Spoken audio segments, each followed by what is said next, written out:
Welcome to the History of Transactional Distance Theory. I'm Diane Olson, and I'll be your instructor for this lesson. Let's begin with some background. This is John Dewey. Dewey was a philosopher, a psychologist, and an educational reformer. He was considered quite radical by some.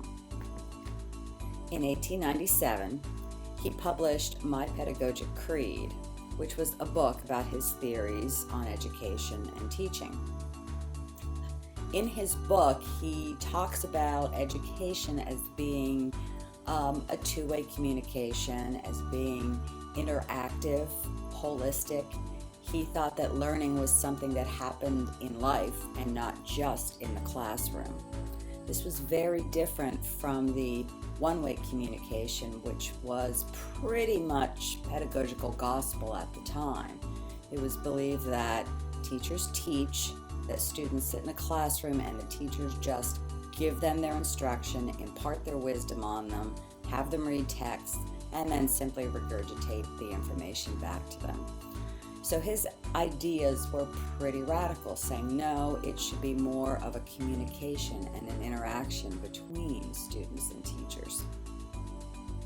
He continued writing about his theories on education for the rest of his life, and he lived to be 92. In 1946, he wrote Interaction and Transaction with Arthur F. Bentley.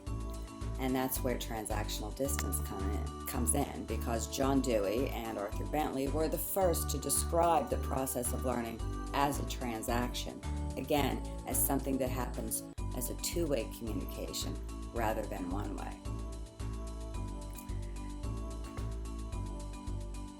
In comes Michael Moore, currently a professor of education at Penn State University.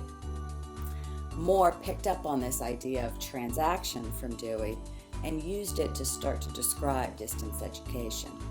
Now, you'll be hearing a lot about Michael Moore, and it's important that you understand we're not talking about this Michael Moore. So what did Moore do?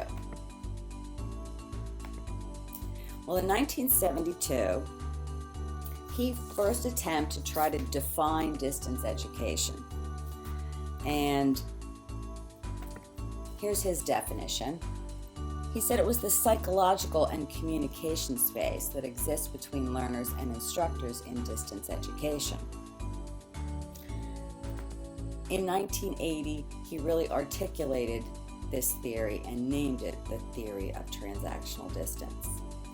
Again, you'll note he says the psychological and communication space. So even though we're talking about distance education, we're not talking about physical distance.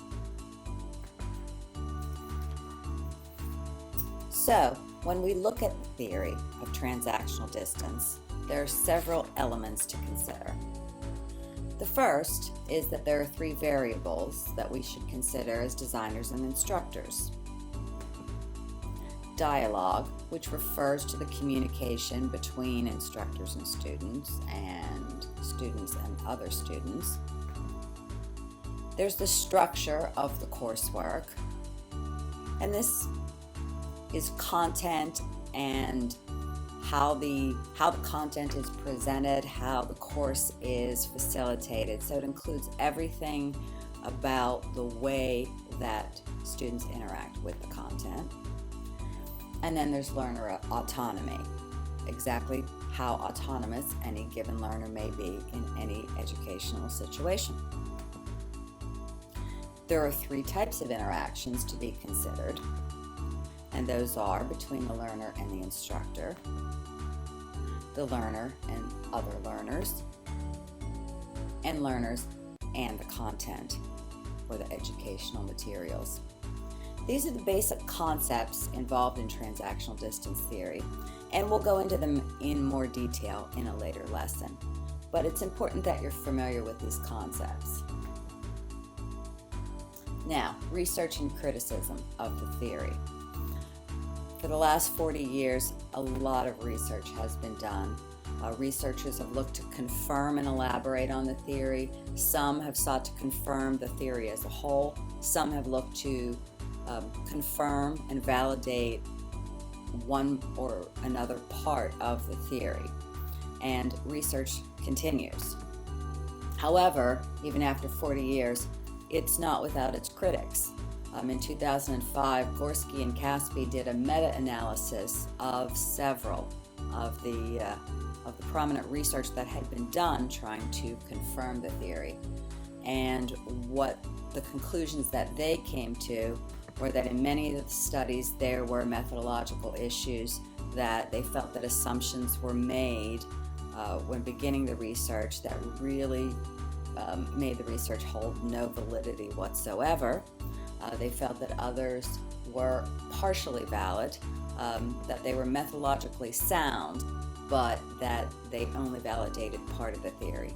And a big part of the problem was the variety of definitions, that one study or another would define dialogue or structure, or what constituted learner autonomy, or even what constituted transactional distance. There was no consistency among the research. So there really was an absence of consensus of to what each of these elements mean, how they're defined, and whether or not they work together in the way that Moore put forward. But even with that criticism, you still hear about transactional distance. There's still a lot of research going on. People are still continuing to try to confirm and elaborate on this theory. If you do a Google Scholar search, just for the years 2011-2012, you'll see there are 399 articles. So in less than 2 years, over almost 400 published research papers regarding transactional distance. So it's been 40 years since he first proposed it. There's no consensus as to whether it is a confirmed and valid theory, yet it is still an important theory, and researchers still look to transactional distance. So that's the end of our brief history of transactional distance. I hope you enjoyed the lesson. Don't forget to take the pop quiz that's located in the course content before you move on to the next module.